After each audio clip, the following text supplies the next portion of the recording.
আসসালামু আলাইকুম। আশা করছি সবাই অনেক বেশি ভালো আছেন। আমিও ভালো আছি। আর আজকে বাসায় রান্না করেছিলাম মাটন বিরিয়ানি। আর এটা হচ্ছে আমি দেখেছিলাম কাচ্চি ভাইতে। নরমালি কাচ্চি ভাইতে আমার অনেক বেশি যাওয়া হয়। আর তখন যাওয়ার পর দেখি যে মাটন বিরিয়ানি তাদের নিউ লঞ্চ করেছে। কিন্তু কখনোই ট্রাই করা হয়নি। তাই আজকে ভাবলাম যে কেননা বাসায় হচ্ছে আমি মাটন বিরিয়ানিটা করি। আর বাসায় যেহেতু খাসির মাংস ছিল, তাই আম্মুকে বললাম যে আমাকে মাংসগুলো কুচি কুচি করে কেটে দাও। আমি হচ্ছে কাচ্চি ভাইয়ের মতো আমি মাটন বিরিয়ানিটা করব। তো আম্মু হচ্ছে আমাকে খাসির মাংসগুলো কুচি কুচি করে কেটে দিল। আর এটা কিন্তু পুরোটা আমি আমার মতো করে করেছি। আমি যেভাবে খাবো বা আমার যেভাবে ভালো লেগেছে ওইভাবে করেছি। তো এটাতে কেউ জাজ করতে আসবেন না। ঘরে খেয়েছি, সবাইকে রান্না করে খাইয়েছি, সবাই ভালো বলেছে, এতেই আমার হবে। চলেন দেখে আসি যে আমি কিভাবে বানিয়েছি। তো প্রথমে হচ্ছে কিছু আলু হচ্ছে আমি সেদ্ধ করে নিয়েছিলাম। তারপর এই আলুটাকে হচ্ছে ভালো মতো খোসা ছাড়িয়ে তেলের মধ্যে হচ্ছে ফ্রাই করে নিচ্ছি, ভেজে নিচ্ছি। কারণ বিরিয়ানির মধ্যে আলু না থাকলে আমার ভালো লাগে না। সেটা বিরিয়ানি হোক আর কাচ্চি হোক, আমার আলুটা লাগবেই, মানে ভালো লাগে। যখন কাচ্চি ভাইতেও খেতে যাই, পোলাও যদি নিই তারপরও ভাইয়াদের বলি যে একটা আলু যদি থাকে আমাদেরকে এনে দেন, বা কাচ্চি নিলে আরেকটা আলু এক্সট্রা চাই। জানি না কেন, এটা আমরাই করি নাকি আপনারাও করেন, অবশ্যই একটু কমেন্ট করে জানিয়ে দিবেন। যাই হোক, এখন হচ্ছে আলুগুলো ভাজা কমপ্লিট হয়ে গিয়েছে। আমি আলুগুলোকে তুলে নিচ্ছি। আর এখন হচ্ছে এই সেম ফ্রাই প্যানের মধ্যে হচ্ছে আমি মাটনটাকে কষিয়ে নিব। তো আমি সেম প্যানের মধ্যে আর একটু হালকা তেল দিয়ে নিয়েছি। তারপর হচ্ছে এটাতে আমি পেঁয়াজ কুচিগুলো দিয়ে নিয়েছি। এখন পেঁয়াজগুলো হচ্ছে ভালো মতো একটু ফ্রাই করে তারপর দিয়ে নেব আদা এবং রসুনের পেস্ট।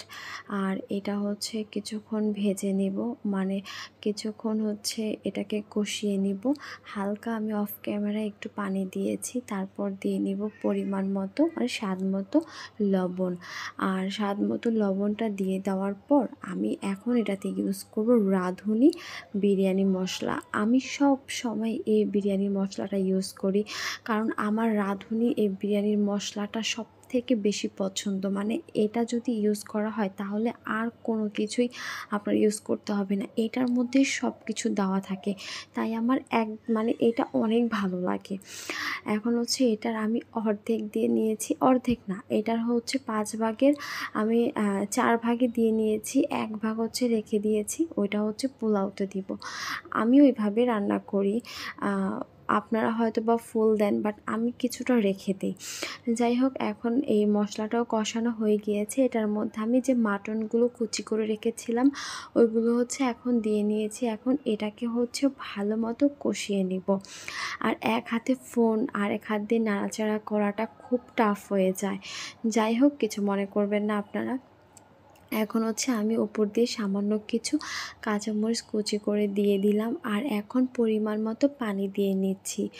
আর এটার পরে আর কোনো পানি দিব না, এটাই ফাইনাল পানি। আর এখন হচ্ছে ঢাকনা দিয়ে ঢেকে দিব।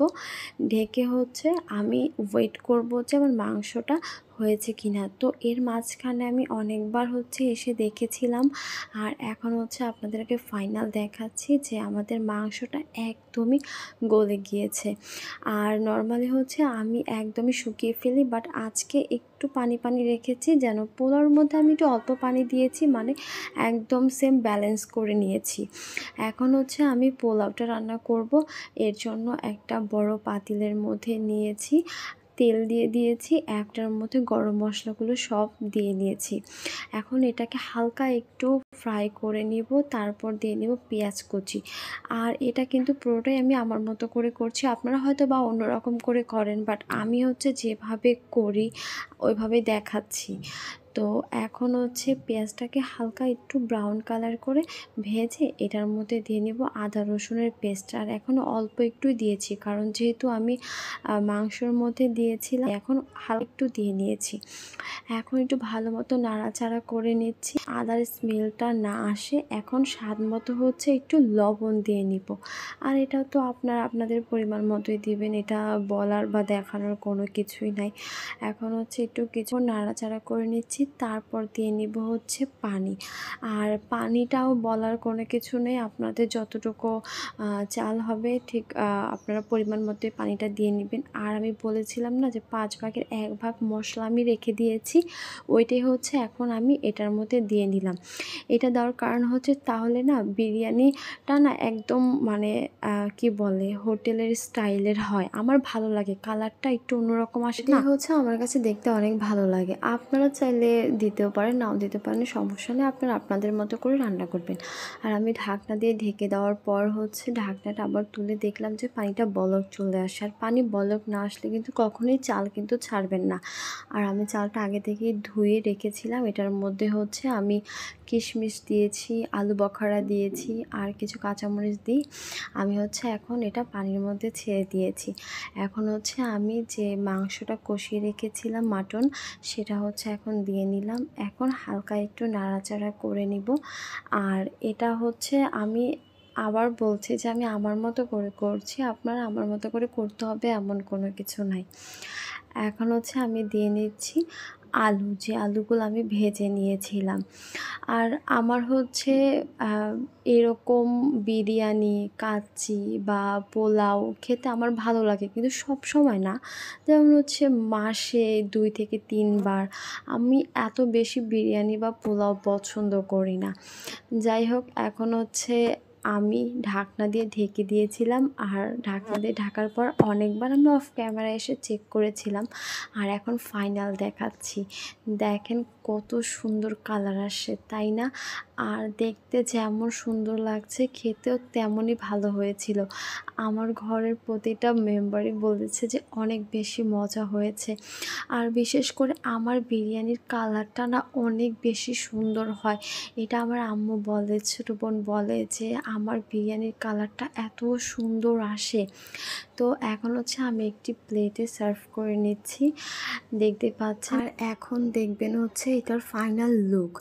আর এটার ফাইনাল লুকটা দেখে না আমি নিজে অবাক হয়ে গিয়েছি। ঠিক যেরকম আমি কাচ্চি ভাইতে দেখেছিলাম ঠিক ওই রকমই হয়েছে, তাদের পিকচারটা ঠিক এরকমই ছিল। আর তাদের এই প্লেটারটা হচ্ছে পার পারসন 260 টাকা করে এক একজনের প্লেটার। আপনারা যদি চান দেখতে পারবেন। তো আমার এই মাটন বিরিয়ানিটা কেমন লেগেছে অবশ্যই কমেন্ট করে জানাবেন। আর লাইক কমেন্ট শেয়ার করে পাশে থাকবেন সবাই। সবাই সুস্থ থাকবেন। আসসালামু আলাইকুম, টাটা।